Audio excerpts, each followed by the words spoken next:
रात का सन्नाटा चारों ओर फैला हुआ था। ट्रक हाईवे पूरा सुनसान था। चारों ओर ठंड से हाड़ कपा देने वाली ठंड चल रही थी। हाईवे के चारों ओर घना जंगल था। उसी हाईवे पर एक मर्सिडीज दौड़ रही थी। उसमें 3 लोग सवार थे, राहुल, निधि और उनकी 10 साल की बेटी तानिया। राहुल अपने दोस्त सैफ के घर ईद की पार्टी में शामिल होने के लिए गया था और पार्टी करके घर लौट रहा था।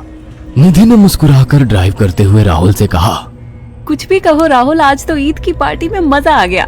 हाँ, मेरा दोस्त बहुत ही बिंदास और हंसी मजाक करने वाला व्यक्ति है। मैंने देखा उसके घर पर शहर की एक से एक बड़ी हस्ती थी, मगर फिर भी वो उन सबको इग्नोर करके हमें इम्पोर्टेंस दे रहा था। हाँ, देगा क्यों नहीं, आखिर मेरा दोस्त जो है। सच में राहुल, अमेरिका से इंडिया लौटकर बहुत अच्छा फील हो रहा है। वैसे तुम्हारा दोस्त सचिन अभी तक नहीं आया अमेरिका से?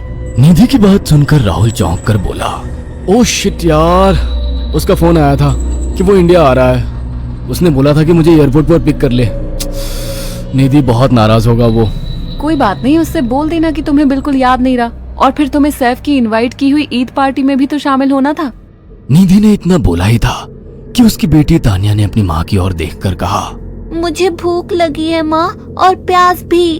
तानिया की बात पर निधि ने बुरा सा मुंह बनाकर उसकी ओर देखकर कहा, पार्टी में तो इतना खाया था तुमने, फिर भी भूख लगी है। निधि की बात पर तानिया ने मासूम सा चेहरा बनाकर कहा, कोई बात नहीं मम्मी, मुझे पानी ही पिला दीजिए। कितनी बार बोला है मुझे मम्मी मत बोला करो। पानी अभी नहीं है, आगे जाकर कोई शॉप पड़ेगी तो बोतल खरीद के दे दूंगी। निधि की बात पर राहुल ने मुस्कुराकर कहा, छोटी बच्ची है निधि, इतना नाराज होना सही नहीं है। राहुल ने इतना कहा ही था कि अचानक एक काली परछाई राहुल की कार के सामने आकर खड़ी हो गई। राहुल के पैर अचानक ब्रेक पर पड़ गए। गाड़ी तेज रफ्तार में थी। ब्रेक अचानक लगने से पलटते पलटते बाल बाल बची थी। राहुल के चेहरे पर भयानक ठंडी में भी पसीने की बूंद टपकने लगी। वो दोनों कार से बाहर निकल आए। निधि ने डरते हुए कहा, आखिर कौन था ये? ऐसा लगा जैसे कि कोई भयानक काली परछाई मेरे कार के सामने आकर खड़ी हो गई हो। वह दोनों काली रात के सन्नाटे में इधर उधर देखने लगे। तभी निधि को एक घने पेड़ के पास दो चमकीली हुई आंखें दिखाई दी। उसकी आंखें बिल्कुल भेड़ियों की तरह लग रही थी। निधि ने चीखते हुए राहुल से कहा, राहुल देखो कौन है वो, जल्दी से गाड़ी में बैठो, मुझे बहुत डर लग रहा है। राहुल ने उस तरफ देखा तो उसके रोंगटे खड़े हो गए। वो दोनों गाड़ी के अंदर बैठने ही वाले थे कि अचानक एक अजीब सा चेहरा वाला भयानक सा आदमी बिजली की रफ्तार से उनके सामने आकर खड़ा हो गया। राहुल ने देखा कि उसका चेहरा बिल्कुल सड़ा हुआ था और उसकी आंखें भेड़िए की तरह चमक रही थी। उसके लंबे लंबे बाल उसके कंधे तक आ रहे थे और उसके दांत भेड़िए की तरह बाहर की ओर निकल रहे थे। हाथों की जगह नुकीले पंजे थे। राहुल को देखकर अजीब से अंदाज में हंसने लगा, मगर जैसे ही राहुल की नजर उसके कपड़ों पर गई, राहुल की आंखें फटी की फटी रह गई। वो हकलाते हुए बोला, भाईजान, भाईजान, मुझे माफ कर दो, मुझे छोड़ दो। राहुल ने इतना कहा ही था कि अचानक उस अजीब से दिखने वाले भयानक आदमी ने अपने पंजों से राहुल की गर्दन कसकर पकड़ ली और एक ही सेकंड में उखाड़ कर जमीन पर फेंक दी। राहुल के धड़ से लाल रंग का खून का फुहारा फूट पड़ा। इस भयानक मंजर को देखकर निधि के गले से एक जोरदार चीख निकल गई।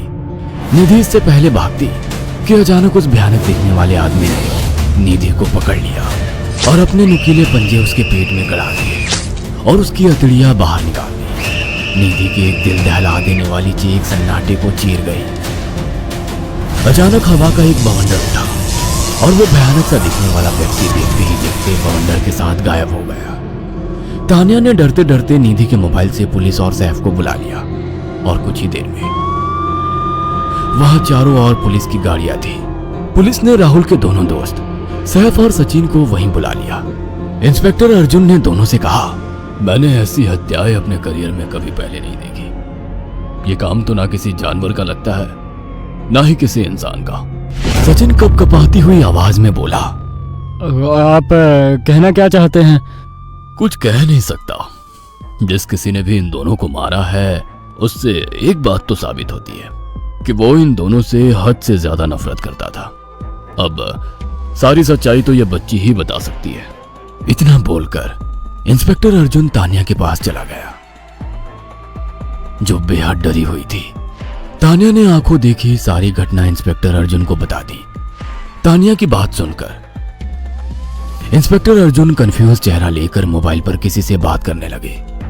सचिन इंस्पेक्टर के पास आ गया और सैफ भी डरता हुआ इंस्पेक्टर अर्जुन के पास आकर बोला, क्या हुआ इंस्पेक्टर? तानिया ने क्या बताया? उसने जो बताया वो काबिल यकीन नहीं है। उसकी बात पर किसी भी तरह से यकीन नहीं किया जा सकता। फिर भी कुछ तो बताया इंस्पेक्टर। हाँ, उस बच्चे के मुताबिक एक भूत ने निधि और राहुल को बड़ी बेदर्दी से मारा है। इंस्पेक्टर की बात सुनकर दोनों बुरी तरह से चौंक गए। क्या मतलब है इस बात का? बच्ची बेहद डरी हुई है। हम आगे की तफ्तीश जारी रखेंगे। निधि और राहुल तो चले गए, अब तानिया को मैं रख लूंगा। नहीं नहीं, राहुल मेरा अच्छा दोस्त था। तानिया अब मेरे साथ रहेगी। देखिए, बच्ची के माँ बाप अब इस दुनिया में नहीं है और आप दोनों भी शादीशुदा है। मुझे नहीं लगता कि आप दोनों बच्ची की सही से देखभाल कर सकते हैं। मेरी कोई औलाद नहीं है। मैंने अपनी पत्नी को फोन कर दिया है, वो भी IPS ऑफिसर है। ये बच्ची आज से मेरे साथ रहेगी। उसका मासूम चेहरा मेरे दिल में उतर गया है। अब तुम दोनों जा सकते हो।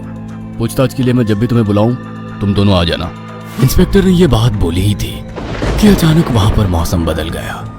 चारों ओर काली घटाएं छा गई और एक भयानक बवंडर उठा और देखते ही देखते सब पुलिस वालों के सामने वो भयानक चेहरे वाला आकार सबके सामने खड़ा हो गया।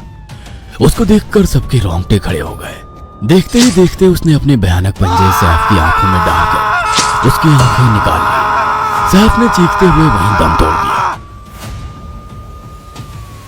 उस भयानक आदमी को देखकर सचिन उसके पैरों पर गिर गया। तुम तो भाईजान से कपड़े पहने हो। मैं समझ गया, तुम भाईजान हो। मुझे माफ कर दो भाईजान, मुझे यहाँ से जाने दो। मैंने कुछ नहीं किया था। वह भयानक चेहरे वाला गुर्राते हुए बोला, बता इन सबको कि ये सब इतनी भयानक मौत क्यों मरे। सचिन दौड़ता हुआ इंस्पेक्टर अर्जुन के पास गया और बोला, मैं जानता हूँ इसने इन तीनों को क्यों मारा। इसका नाम भाईजान था। जब ये जिंदा था ये किसी का भाई किसी की जान था। बहुत साल पहले ये हम सबका बहुत अच्छा गहरा दोस्त और बिजनेस पार्टनर था। ये सबकी बहुत मदद किया करता था। इसकी प्यारी सी बेटी थी तानिया, जो इस वक्त कार के अंदर बैठी हुई है। ये इसी की बेटी है। भाईजान अपने सारे पैसों से एक बहुत बड़ा हॉस्पिटल खोलना चाहता था जिससे गरीबों का मुफ्त इलाज किया जा सके, मगर हम तीनों इसके लिए तैयार नहीं थे। हमारी नीयत उसकी दौलत पर खराब थी और एक दिन हम सब धोखे से ईद के दिन भाईजान को यहाँ ले आए और इसे मारकर फेंक दिया। तो फिर तुम सबने इसकी बेटी को क्यों जिंदा छोड़ दिया? हमें बाद में पता लगा कि भाईजान ने सारी जायदाद अपनी बेटी के नाम कर दी है, इसीलिए हमने भाईजान की पत्नी को भी मार दिया। और तानिया का तुम 18 साल की उम्र पूरी करने का इंतजार कर रहे थे ताकि सारी जायदाद अपने नाम करा सको और बाद में उसे भी ठिकाने लगा सको। इसी के लिए तुम दोनों इस मासूम बच्ची को अपने साथ रखने की जिद कर रहे थे। जी, आपने बिल्कुल सही कहा। हम तानिया को भी इसी जगह लाकर मार देते। सचिन की बात सुनकर इंस्पेक्टर अर्जुन की आंखों में खून उतर आया। इंस्पेक्टर अर्जुन के कुछ कहने से पहले ही भाईजान बिजली की रफ्तार से इंस्पेक्टर अर्जुन की आंखों के सामने से सचिन को पकड़कर ले गया और उसके शरीर के टुकड़े टुकड़े कर दिए और हवा में उठे एक तेज बवंडर के साथ गायब हो गया। सारी घटना इंस्पेक्टर अर्जुन की आंखों के सामने हुई थी। तानिया को इंस्पेक्टर अर्जुन और उसकी पत्नी ने अपनी बेटी की तरह पाला। अगर आपको हमारी ये कहानी पसंद आई हो तो इसे लाइक और शेयर करना ना भूलें। साथ ही ऐसी और नई कहानियों के अपडेट्स पाने के लिए हमारे चैनल अक्षु टीवी को जरूर सब्सक्राइब करें।